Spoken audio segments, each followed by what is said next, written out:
सो है guys, welcome back to another Pokemon black myth journeys episode. And आज का episode होने वाला है एपिसोड नंबर 2 और ये एपिसोड काफ़ी ज़्यादा औसम है। अगर आपने अभी तक इस सीरीज़ का एपिसोड 1 नहीं देखा है तो जल्दी से जाइए मेरे चैनल पर और उसे भी देख लीजिए, क्योंकि उसके बाद आपको स्टोरी काफ़ी ज़्यादा अच्छे से समझ में आ जाएगी। और अब देखते हैं आज के एपिसोड में क्या होगा। तो हमें देखने के लिए मिलता है कि एश केचम अपनी गाइड सूप के साथ पूरे 8 इलाइट मास्टर को हराते हुए पोकेमोन मास्टर तक आ जाता है। और ये पोकेमोन मास्टर और कोई नहीं होते हैं बल्कि ये एश केचम के ही ग्रैंड फादर होते हैं। और इन्हें देखकर एश कहता है, ग्रैंडपा तो ये आप हो, आप ही पोकेमोन मास्टर हो, मुझे तो यकीन नहीं हो रहा। पोकेमोन मास्टर कहते हैं, तुम मुझे ग्रैंडपा कह रहे हो, कहीं तुम मेरे ग्रैंड सन तो नहीं? तो ये सुनकर एश कहता है, हाँ मैं ही हूँ एश केचम, आपका ग्रैंड सन। क्या आपने मुझे पहचाना नहीं? तो फिर पोकेमोन मास्टर कहते हैं, ओह मैंने तुम्हें पहचान लिया मेरे बच्चे, तुम ही तो हो मेरे एडम के बेटे, तुम्हें देखकर मुझे काफी ज्यादा अच्छा लग रहा है। उसके बाद हम देखते हैं कि एश केचम अपने ग्रैंडपा के गले लग जाता है। ये दोनों एक दूसरे से मिलते हुए काफी ज्यादा इमोशनल हो जाते हैं। जिसके बाद एश कहता है, तो ग्रैंडपा आप मुझे बताइए कि इतने सालों से आप मुझसे मिलने के लिए क्यों नहीं आए? मुझे याद है जब मैं काफी ज्यादा छोटा था तभी मैंने आपको पहली बार देखा था और आखिरी बार भी तभी देखा था। जिसके बाद हेक्टर कहते हैं, मेरे बच्चे देखो मैं एक पोकेमोन मास्टर हूँ और मुझे काफी ज्यादा काम होते हैं जिस वजह से मैं तुमसे मिलने के लिए नहीं आ पाया। एश कहता है, ठीक है मैं समझ सकता हूँ, लेकिन ग्रैंडपा मैं यहाँ पर आपको चैलेंज करने के लिए आया हूँ और मैंने पूरे 8 इलाइट मास्टर को भी हरा दिया है। तो ये सुनकर हेक्टर कहते हैं, हाँ मुझे तुमसे ऐसी ही उम्मीद थी और मुझे यकीन था कि एक दिन तुम मुझसे बैटल करने के लिए जरूर आओगे। तो एश कहता है, तो फिर क्या हम अभी बैटल कर सकते हैं? जिसके बाद पोकेमोन मास्टर कहते हैं, इतनी आसानी से नहीं, हम दोनों का बैटल काफी ज्यादा बड़े स्केल पर ऑर्गेनाइज किया जाएगा और इसको इंटरनेशनल टीवी और इसको इंटरनेशनल चैनल पर भी लाइव दिखाया जाएगा। पूरी दुनिया हमारे बैटल को देखेगी। तो ये सुनकर एश काफी ज्यादा एक्साइटेड हो जाता है। फिर हम देखते हैं कि हेक्टर एश केचम और उसकी गाइड सूप को अपने स्टेडियम के अंदर इनके रूम दिखा देते हैं जो कि सेपरेट होते हैं। एश केचम और सूप वहीं पर रहते हैं और दूसरी तरफ पोकेमोन मास्टर हेक्टर अपनी और एश केचम की बैटल के लिए काफी ज्यादा सीरियस होते हैं और उस बैटल को ऑर्गेनाइज करने लगते हैं। एक बहुत ज्यादा बड़े स्टेडियम को बुक करते हैं उस बैटल के लिए और उस बैटल की बहुत ज्यादा प्रमोशन भी करते हैं। पूरी दुनिया में ये बैटल मशहूर हो जाता है। जिसके बाद हम देखते हैं कि वो दिन भी आ जाता है जब एश और हेक्टर के बीच में बैटल होने वाली है। हम देखते हैं कि एश और हेक्टर ये दोनों ही स्टेडियम में आ जाते हैं। सूप भी स्टेडियम में आ जाती है। पूरा स्टेडियम ऑडियंस से भरा हुआ होता है और इस पूरे बैटल को लाइव टीवी पर भी दिखाया जा रहा होता है जिसे पूरी दुनिया देख रही होती है। एश के दोस्त, एश की मोम और एश के सभी जानने वाले इस बैटल को देख रहे होते हैं। फिर हेक्टर कहते हैं, ये है एक 1-on-1 पोकेमोन मास्टर टूर्नामेंट और इस बैटल के अंदर जो भी जीतेगा वो बनेगा इस पोकेमोन वर्ल्ड का नया पोकेमोन मास्टर। तो ये सुनकर एश काफी ज्यादा एक्साइटेड हो रहा होता है। फिर हेक्टर ही बताते हैं, एश ये बैटल 6-on-6 होने वाला है, विद ऑल फिनोमिना, अपनी पूरी ताकत लगा देना। तो एश कहता है, आपको बताने की जरूरत नहीं है ग्रैंडपा, मैं अपनी पूरी ताकत लगा दूंगा। उसके बाद हम देखते हैं कि एश और इसके ग्रैंडपा जो कि पोकेमोन मास्टर है ये बैटल फील्ड में एक दूसरे के आमने सामने आ जाते हैं और हम देखते हैं कि सूप इस बैटल की रेफरी बन जाती है। रूल्स पहले ही बता दिए गए हैं। जिसके बाद एश कहता है, तो ग्रैंडपा मैं ये जानने के लिए काफी ज्यादा एक्साइटेड हूँ कि आपका पहला पोकेमोन कौन सा होगा। तो हेक्टर कहते हैं, चलो तुम्हारी एक्साइटमेंट अभी खत्म कर देते हैं। ये कहने के बाद हेक्टर अपने पहले पोकेमोन पेरोर को बाहर निकाल लेते हैं जो कि एक फ्लेम मतलब कि एक फायर टाइप पोकेमोन होता है। अब इस पोकेमोन को देखकर एश भी अपने पोकेमोन को चुन लेता है और वो होता है इसका ग्रेनिंजा। और फिर सूप इस बैटल को स्टार्ट करती है। एश कहता है, जल्दी से एरियल एस का यूज करो।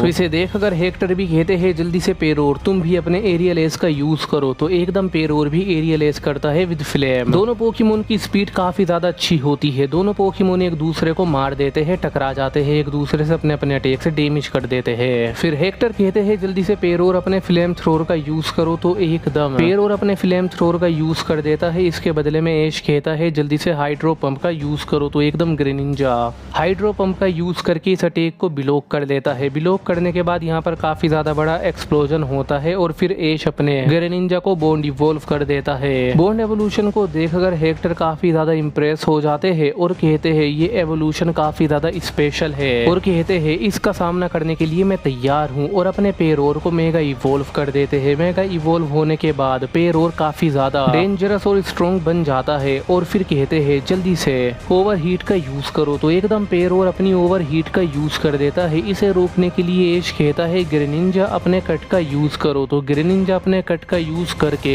पेरोर के अटैक को काट रहा होता है और आगे जा रहा होता है। और फिर एश कहता है कट का यूज करके मारो उसे, तो एकदम ग्रेनिंजा कट का यूज करके पेरोर को मार देता है। तो पेरोर काफी ज्यादा दूर जाकर गिर जाता है, लेकिन ये देखकर हेक्टर कहते हैं क्या तुम ठीक हो, तो पेरोर काफी ज्यादा मुश्किलों से खड़ा हो पाता है, लेकिन ये हो जाता है। जिसके बाद हेक्टर कहते हैं जल्दी से फ्लेम रश का यूज करो, तो ये पेरोर का बहुत ज्यादा स्ट्रॉन्ग अटैक होता है। तो ये देखकर एश कहता है तुम्हें उसे पहले ही रोकना होगा, नहीं तो तुम्हें काफी ज्यादा नुकसान हो जाएगा। अपना जाइंट वाटर शुरिकेन का यूज करो, तो एकदम ग्रेनिंजा अपने जाइंट वाटर शुरिकेन का यूज कर देता है। पेरोर इस अटैक से टकरा जाता है। पेरोर इस अटैक से डैमेज तो काफी ज्यादा होता है और पेरोर के अटैक की पावर भी काफी ज्यादा कम हो जाती है, लेकिन फिर भी पेरोर इस अटैक को काट कर आगे निकलता है और ग्रेनिंजा को अपना अटैक मारता है। दोनों पोकेमोन को एक दूसरे के अटैक से काफी ज्यादा डैमेज मिलता है और दोनों पोकेमोन नीचे गिर जाते हैं। दोनों पोकेमोन से खड़ा नहीं हुआ जा रहा होता है। सूप जो कि रेफरी होती है ध्यान से देख रही होती है। अनाउंसर भी ये अनाउंस कर रहा होता है कि दोनों पोकेमोन में काफी ज्यादा पावर है, दोनों पोकेमोन ने एक दूसरे को डैमेज कर दिया है और दोनों ही नीचे गिरे हुए हैं। देखने में काफी ज्यादा मजा आ रहा है कि कौन सा पोकेमोन जीतेगा। हम देखते हैं कि बैटल फील्ड में पेरोर फेंट हो जाता है, ग्रेनिंजा खड़ा हो जाता है और सूप कहती है इसी के साथ पहले राउंड के विनर है एश केचम। जिसके बाद हेक्टर भी थोड़े से रिलैक्स हो जाते हैं और मुस्कुराते हैं और कहते हैं तुमने अच्छा काम करा पेरोर, अब वापस आ जाओ। हेक्टर अपने पोकेमोन को वापस बुला लेते हैं। एश तुमने बहुत ज्यादा अच्छे से बैटल करी, मुझे तुम पर गर्व है, लेकिन तुम मुझे हरा नहीं पाओगे, अभी तो ये शुरुआत है। तो एश कहता है हाँ मुझे पता है ये शुरुआत है, लेकिन ग्रैंडपा मैं फिर भी पूरी तरीके से तैयार हूँ इस पूरे बैटल को जीतने के लिए और नया पोकेमोन मास्टर बनने के लिए। लेकिन फिर हेक्टर अपने नेक्स्ट पोकेमोन का यूज करते हैं, अपने गोलर्क पोकेमोन को बाहर निकाल लेते हैं। पोकेमोन मास्टर का गोलर्क काफी ज्यादा यूनिक होता है, स्ट्रॉन्ग होता है और जाइंट होता है नॉर्मल से। सूप बैटल को स्टार्ट कर देती है। एश कहता है तैयार हो जाओ, ग्रेनिंजा कुनाई स्ट्राइक का यूज करो, तो ग्रेनिंजा अपने कुनाई स्ट्राइक का यूज करने के लिए जाता है, लेकिन ये जख्मी होता है बहुत ज्यादा। तो ग्रेनिंजा की स्पीड पहले ही बहुत ज्यादा स्लो हो चुकी है। इसी बात का फायदा हेक्टर उठाते हैं और कहते हैं पावर पंच का यूज करो गोलर्क। तो एकदम गोलर्क अपने पावर पंच का यूज करके ग्रेनिंजा को मार देता है, उसको जमीन में धसा देता है। इस अटैक के लगने के बाद एश देखता है कि उसका ग्रेनिंजा बुरी तरीके से डैमेज लेकर अपने नॉर्मल फॉर्म में आकर फेंट हो जाता है। ये देखकर फिर एश भी रिलैक्स होता है और उसे ज्यादा हैरानी भी नहीं होती। एश अपने ग्रेनिंजा को बुलाकर उसकी तारीफ करता है। अनाउंसर कह रहा होता है बैटल काफी ज्यादा इंटरेस्टिंग होती जा रही है, दोनों तरफ के ट्रेनर्स के एक एक पोकेमोन हार चुके हैं। अब देखने वाली बात ये होगी कि एश केचम अपने कौन से पोकेमोन का यूज करेगा। बैटल फील्ड में एश केचम अपने नेक्स्ट पोकेमोन का यूज करता है जो कि इसका सेप्टाइल होता है और एश केचम अपने सेप्टाइल के साथ बैटल करने के लिए पूरा कॉन्फिडेंट होता है, क्योंकि एश ने अपने सेप्टाइल को बहुत ज्यादा अच्छी ट्रेनिंग भी दे रखी है। फिर एश केचम शुरुआत से ही अपने सेप्टाइल से कहता है अपनी पूरी ताकत लगाना और अपने लीफ ब्लेड का यूज करो, तो सेप्टाइल अपने लीफ ब्लेड का यूज करने के लिए जाता है। इस अटैक को देखकर हेक्टर कहते हैं हार्ड बॉडी का यूज करो, तो गोलर्क अपनी बॉडी को हार्ड बना लेता है और सेप्टाइल के अटैक को सह लेता है। बट तभी गोलर्क भी अपनी फ्लैश कैनन कर देता है। इसे देखकर एश कहता है सोलार बीम करो, तो एकदम सेप्टाइल अपनी सोलार बीम करता है, दोनों अटैक टकरा जाते हैं और यहाँ पर धमाका हो जाता है। बट इसके बाद एश केचम अपने सेप्टाइल की फुल पावर को दिखाता है और उसे मेगा इवॉल्व कर देता है। अब मेगा सेप्टाइल को देखकर हेक्टर भी पीछे तो नहीं होने वाले। हेक्टर भी कहते हैं गोलर्क तैयार हो जाओ, क्वांटम फॉर्म का यूज करो। तो गोलर्क भी अपने क्वांटम फॉर्म का यूज करता है। इस फॉर्म को लेने के बाद ये काफी ज्यादा स्ट्रॉन्ग बन जाता है। ये फॉर्म काफी ज्यादा इंटरेस्टिंग होता है क्योंकि ये पूरा का पूरा फॉर्म काफी ज्यादा मैकेनिकल और काफी ज्यादा मेटेलिक होता है। इस फॉर्म के अंदर गोलर्क की जो स्किन होती है वो डबल हो जाती है, हार्ड हो जाती है और इसकी पूरी बॉडी पहले से काफी ज्यादा मस्कुलर हो जाती है और इस फॉर्म को देखकर तो एश भी हैरान हो जाता है। बट इसके बाद फिर एश कहता है पूरी ताकत लगा दो, फिलांसी प्लांट्स का यूज करके उसे जकड़ लो। तो एकदम सेप्टाइल अपने फिलांसी प्लांट्स का यूज करके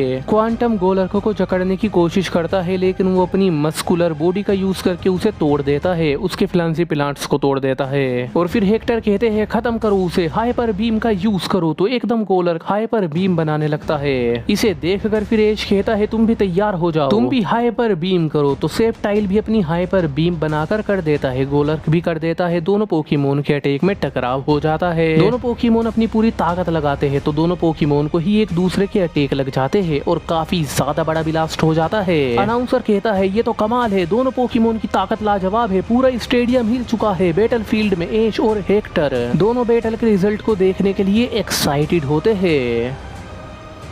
बस गाइज आज के एपिसोड में इतना ही। Don't forget to like share and subscribe.